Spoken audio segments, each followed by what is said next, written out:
আমার আব্বু আমার সাথে মিষ্টি মিষ্টি কথা বলতে শুরু করলেন, ভালোবাসা ভরা কথা বলতে লাগলেন। তারপর হঠাৎ করেই তিনি সেই কথা বলে ফেললেন যা আমি জানতে চাইছিলাম।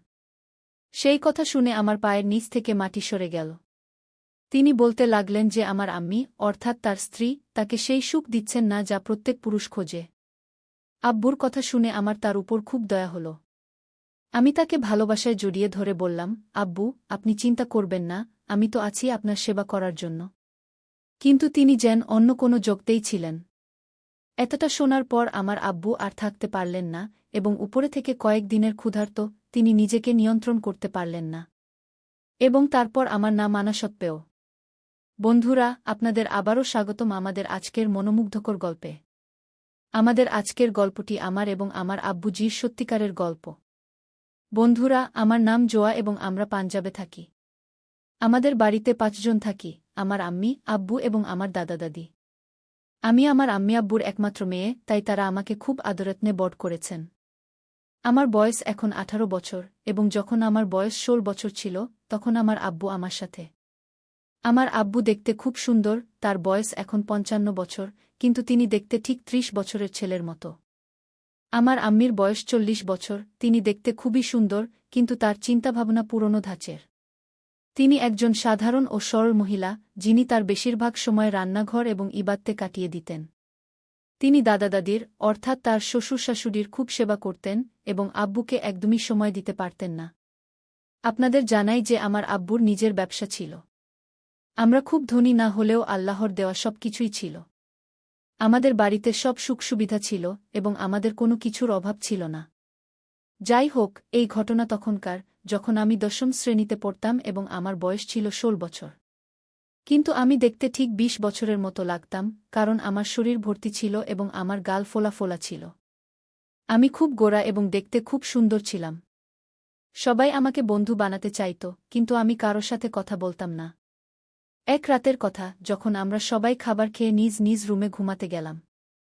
আমিও আমার রুমে ঘুমাতে গেলাম, কিন্তু আমার ঘুম আসছিল না, তাই আমি বিছানায় শুয়ে ঘুমানোর চেষ্টা করছিলাম।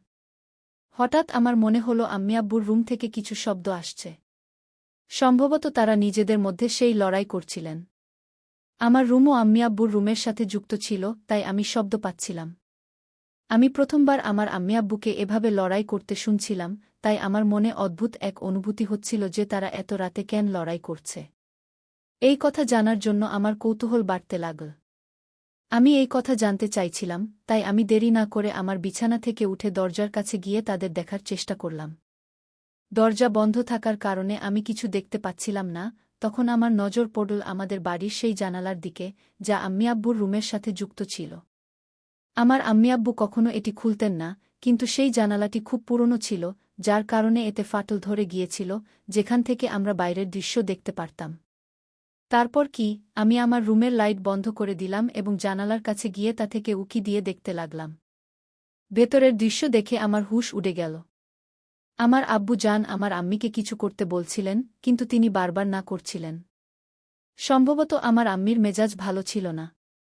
আমি বুঝে গিয়েছিলাম যে তিনি আসলে তাকে কি বলতে চাইছেন, কিন্তু আমার আম্মি বারবার তাকে না করছিলেন।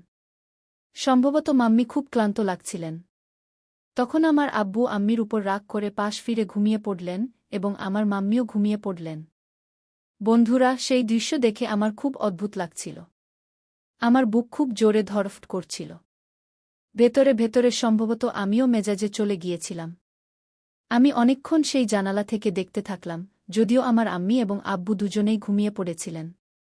তারপর কিছুক্ষণ পর আমি আমার বিছানায় ফিরে এলাম এবং আবার ঘুমানোর চেষ্টা করলাম, কিন্তু সারারাত আমার ঘুম আসেনি এবং আমি পাশ ফিরতে থাকলাম। যখন আমি সকালে উঠলাম, তখন আমি আম্মি এবং আব্বুকে অদ্ভুত দৃষ্টিতে দেখছিলাম, কারণ গত রাতের কথা আমার মনে এখনও চলছিল। তাদের ভালোবাসা ভরা শারীরিক আচরণের কারণে আমি সারারাত ঘুমাতে পারিনি। আমার আম্মি আমাকে এভাবে তাকিয়ে থাকতে দেখে আমাকে জিজ্ঞেস করলেন, কি হয়েছে জোয়া, কিছু হয়েছে? আমি বললাম, না আম্মিকে, আজ আমার শরীর ভাল লাগছে না, তাই আমি আজ স্কুলে যেতে পারব না। তারা বলল, কোনো সমস্যা নেই, আজ তুমি বিশ্রাম করো, কাল থেকে স্কুলে যেও। আমরা সবাই নাস্তা করলাম, তারপর আব্বু নাস্তা করে টিফিন নিয়ে অফিসে চলে গেলেন। আমার দাদা দাদি দুপুরে খাবার খেতেন। আমার আম্মি আমার নাস্তা বের করে বললেন, নাও, খেয়ে তুমিও বিশ্রাম করো। আমি খাবার খেয়ে আমার রুমে গিয়ে বিশ্রাম করতে লাগলাম। আমার আম্মি দাদা-দাদির কাছে গিয়ে তাদের সেবা করতে লাগলেন, তারপর তাদের নাস্তা করিয়ে নিজে নাস্তা করে নিজের রুমে ঘুমাতে চলে গেলেন। তারপর আমি আমার রুমের জানালা দিয়ে, যা আম্মির রুমের সাথে যুক্ত, তাতে উকি দিয়ে দেখলাম, আম্মি তার রুমে ঘুমাচ্ছেন। কিন্তু আমার মনে কাল রাতের কথা এখনও চলছিল, আর আমি রাত হওয়ার অপেক্ষা করছিলাম। যখন সন্ধ্যা হল, আব্বু বাসায় ফিরলেন, আবার সেই কথাগুলো আমার মনে চলতে লাগল। তারপর আমরা সবাই খাবার খেলাম, খেয়ে নিজ নিজ রুমে ঘুমাতে চলে গেলাম। আব্বু আমাকে খাওয়ার সময় জিজ্ঞেস করলেন, জোয়া, তোমার শরীর ঠিক তো? আমি বললাম, হ্যাঁ আব্বু, একদম ঠিক আছে। তখন হঠাৎ আমার মুখ দিয়ে সেই রাতের কথা বেরিয়ে গেল। আমি বললাম, আপনারা দুজন রাতে কেন ঝগড়া করছিলেন? আব্বু অবাক হয়ে বললেন, কখন, কোথায়, কাদের সাথে?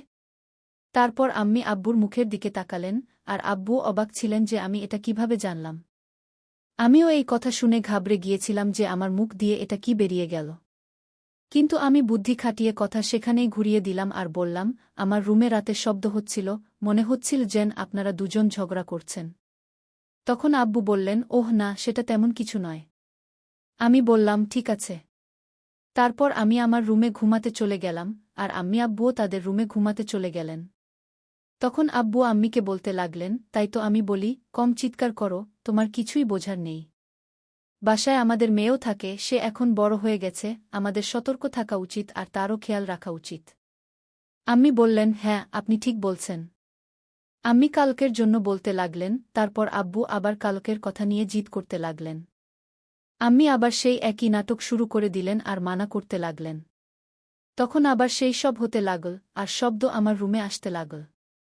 এখন আমার রাতে ঘুম আসছিল না, তাই আমি ভাবলাম, আজ আমি এই জানালা দিয়ে দেখব, আমার আব্বু কি নিয়ে আম্মির সাথে ঝগড়া করেন। যখন শব্দ আসা শুরু হল, আমি জানালা দিয়ে উকি দিয়ে দেখতে লাগলাম। তখন জানতে পারলাম, আজ আবার আব্বু সেই একই জিনিসের জন্য জিদ করছেন, আর আমার আম্মি তাকে মানা করেছেন। কিন্তু আজ আব্বু খুব রেগে গিয়েছিলেন। পরের সকালে আব্বু আমাকে বললেন, চলো, আজ আমি তোমাকে স্কুলে রেখে আসি। যখন তিনি আমাকে স্কুলে রেখে আসতে এলেন, তখন তিনি আমাকে অদ্ভুতভাবে দেখছিলেন। আমি বুঝতে পারছিলাম না, তিনি আমাকে কেন এমনভাবে দেখছেন।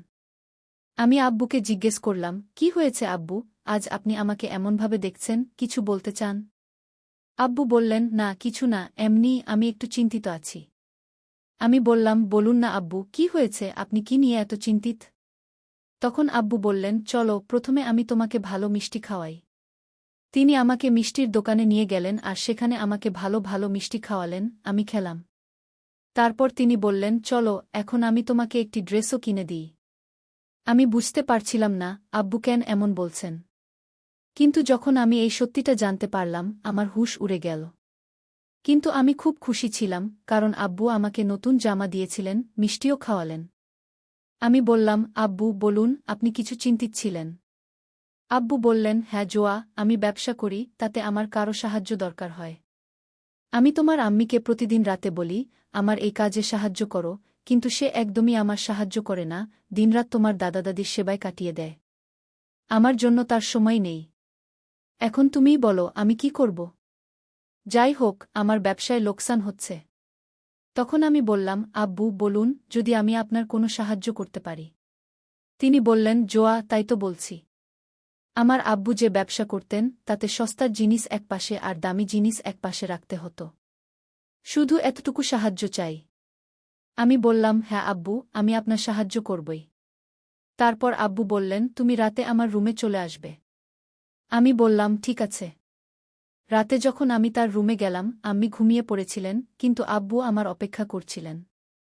আব্বু অল্প একটু মদ খেয়েছিলেন, তিনি আমার সাথে মিষ্টি মিষ্টি প্রেমময় কথা বলতে শুরু করলেন, প্রেমের কথা বলতে লাগলেন।